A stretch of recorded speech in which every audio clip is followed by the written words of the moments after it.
Hello അസ്സലാമു അലൈക്കും. അപ്പോൾ ഇന്ന് ഞാൻ വന്നിട്ടുള്ളത് നല്ലൊരു റൈസിൻ്റെ റെസിപ്പി ആയിട്ടാണ്. നമ്മൾ ഫ്രൈഡ് റൈസിനേക്കാളൊക്കെ നല്ല ടേസ്റ്റിയാണ്, അതിനേക്കാളൊക്കെ ഈസിയാണ് ചെയ്യാനായിട്ട്.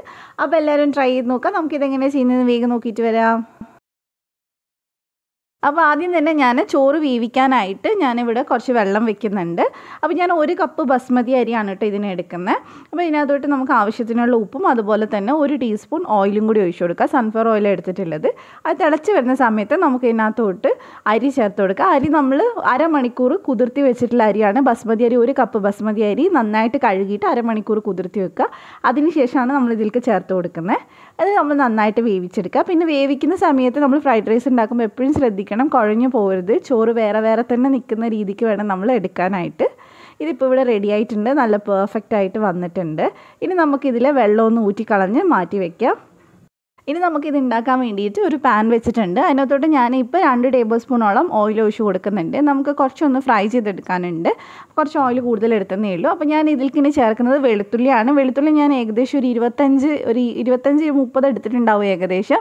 അപ്പോൾ അത് ചെറിയ പീസായിട്ട് വട്ടത്തിൽ കട്ട് ചെയ്തതാണ്. അത് നന്നായിട്ട് നമുക്കൊന്ന് ഫ്രൈ ചെയ്തെടുക്കണം. നല്ലോണം കളർ മാറണം, നന്നായിട്ട് ഫ്രൈ ചെയ്തെടുക്കാം നമുക്ക്.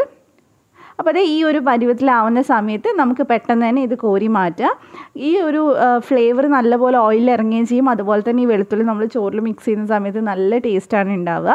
അപ്പോൾ ഫുള്ളായിട്ട് നമുക്കിതെടുത്ത് മാറ്റാം. നമ്മൾ സാധാരണ ഉണ്ടാക്കുന്ന ഫ്രൈഡ് റൈസിൽ ഇത്രയും തന്നെ വെളുത്തുള്ളിയൊന്നും ചേർക്കില്ല. അപ്പോൾ ഇത് ശരിക്കും ഒരു ഗാർലിക് ഫ്രൈഡ് റൈസ് എന്ന് വേണമെങ്കിൽ പറയാം കേട്ടോ. അപ്പോൾ ഞാനിത് മുഴുവനായിട്ടും എടുത്ത് മാറ്റുന്നുണ്ട്. അതിനുശേഷം ഈ ഓയിൽ നമുക്ക് മുഴുവനും വേണ്ട, 1 ടേബിൾ സ്പൂൺ ഓയിൽ അങ്ങോട്ട് മാറ്റി വെച്ചിട്ട് ബാക്കി ഓയിലിലേക്ക് നമ്മൾ 1 ടീസ്പൂൺ ഇഞ്ചി ചെറുതായിട്ട് കട്ട് ചെയ്ത് ചേർത്തിട്ടുണ്ട്. അതിൻ്റെ കൂടെ തന്നെ 1 പച്ചമുളകും കൂടെ ഞാൻ ചേർത്തിട്ടുണ്ട്. അപ്പോൾ എരിവ് നിങ്ങൾക്ക് കൂടുതൽ വേണമെങ്കിൽ 2 എണ്ണം ചേർത്ത് കൊടുക്കാം. പിന്നെ അതേപോലെ തന്നെ ഒരു ചെറിയ ക്യാരറ്റിൻ്റെ പകുതി ചേർത്തിട്ടുണ്ട്. അത് ചെറിയ പീസായിട്ട് കട്ട് ചെയ്തതാണ്. ഇനി ഫ്ലെയിം കൂട്ടി വെച്ചിട്ട് ജസ്റ്റ് ഒരു 10-30 സെക്കൻഡ് ഒന്ന് വഴറ്റിയെടുക്കുക, അത്രയും മതി. പിന്നെ നമ്മൾ ഇതിനകത്തോട്ട് ചേർക്കുന്നത് റെഡ് ചില്ലി പേസ്റ്റാണ്. അപ്പോൾ നിങ്ങളുടെ കയ്യിൽ റെഡ് ചില്ലി പേസ്റ്റ് ഇല്ലെങ്കിൽ റെഡ് ചില്ലി സോസ് ചേർത്താലും മതി. റെഡ് തന്നെ വേണം, ഗ്രീൻ ചില്ലി സോസ് ചേർക്കരുത്. അപ്പോൾ അത് ഞാൻ ഏകദേശം 1 ടേബിൾ സ്പൂൺ ചേർത്തിട്ടുണ്ട്. അപ്പോൾ എരിവ് നോക്കിയിട്ട് വേണമെങ്കിൽ പിന്നെയും ചേർത്ത് കൊടുക്കുക. അതിനകത്തോട്ട് ഞാൻ 1 ടേബിൾ സ്പൂൺ വെള്ളം കൂടി ഒഴിച്ച് കൊടുത്തിട്ടുണ്ട്. ആ ഒരു മുളക് വല്ലാണ്ടൊന്ന് മൂത്ത് പോകാണ്ടിരിക്കാൻ വേണ്ടിയിട്ടാണ്.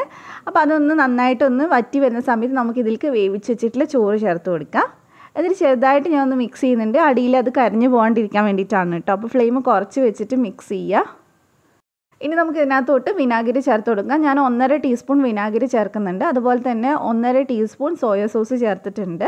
ഇനി നമുക്ക് ഫ്രൈ ചെയ്ത് വെച്ചിട്ടുള്ള വെളുത്തുള്ളി മൊത്തമായിട്ട് ഇതിൽ ചേർത്ത് കൊടുക്കാം. പിന്നെ അതേപോലെ തന്നെ ഒരു 1/4 ടീസ്പൂൺ പഞ്ചസാര ചേർത്തിട്ടുണ്ട്. പിന്നെ ആവശ്യമുണ്ടെങ്കിൽ മാത്രം ഉപ്പ് നോക്കിയിട്ട് ചേർത്ത് കൊടുക്കുക. പിന്നെ കുറച്ചധികം മല്ലിയില കട്ട് ചെയ്ത് ചേർത്തിട്ടുണ്ട്. ഇനി നമുക്ക് ഫ്ലെയിം നല്ലോണം കൂട്ടി വെച്ചിട്ട് ഹൈ ഫ്ലെയിമിൽ നമുക്ക് ഇതൊന്ന് മിക്സ് ചെയ്തെടുക്കാം. ഒരുപാട് നേരം വെക്കേണ്ട ആവശ്യമൊന്നുമില്ല. ജസ്റ്റ് 1 മിനിറ്റൊക്കെ ഹൈ ഫ്ലെയിമിലൊന്ന് വെച്ചാൽ മതി. ഒത്തിരി ഇട്ട് മിക്സ് ചെയ്ത് അതങ്ങ് കുഴച്ചെടുക്കരുത്. ഫ്രൈഡ് റൈസ് ആകുമ്പോൾ നമുക്ക് ചോറിങ്ങനെ വിട്ട് നിൽക്കണം, അപ്പോഴാണ് രസം ഉണ്ടാവുക. അപ്പോൾ ഇത് നമ്മുടെ ചോറ് ഇവിടെ റെഡി ആയിട്ടുണ്ട്. 1 മിനിറ്റ് നമ്മൾ ഏകദേശം ഒന്ന് ചൂടാക്കി എടുത്തിട്ടുണ്ട്. നല്ല ടേസ്റ്റി ആയിട്ടുള്ള റൈസാണ്. നമുക്ക് ചിക്കൻ്റെ കൂടെയും അതുപോലെ തന്നെ ഒന്നും ഇല്ലെങ്കിലും ഒക്കെ കഴിക്കാൻ പറ്റുന്നതാണ് കേട്ടോ. എന്തായാലും ട്രൈ ചെയ്ത് നോക്കുക. എന്നിട്ട് എൻ്റെ അടുത്ത് ഫീഡ്ബാക്ക് പറയാം. അപ്പോൾ റെസിപ്പി ഇഷ്ടമായിട്ടുണ്ടെങ്കിൽ ചാനലൊന്ന് സബ്സ്ക്രൈബ് ചെയ്യുക. തൊട്ടടുത്തുള്ള ബെല്ല് ക്ലിക്ക് ചെയ്തിട്ട് ഓളോടെ ക്ലിക്ക് ചെയ്യുക. എന്നാലേ ഞാൻ വീഡിയോസ് ഇടുമ്പോൾ കിട്ടുള്ളൂ. അപ്പോൾ താങ്ക് യു ഫോർ വാച്ചിങ്.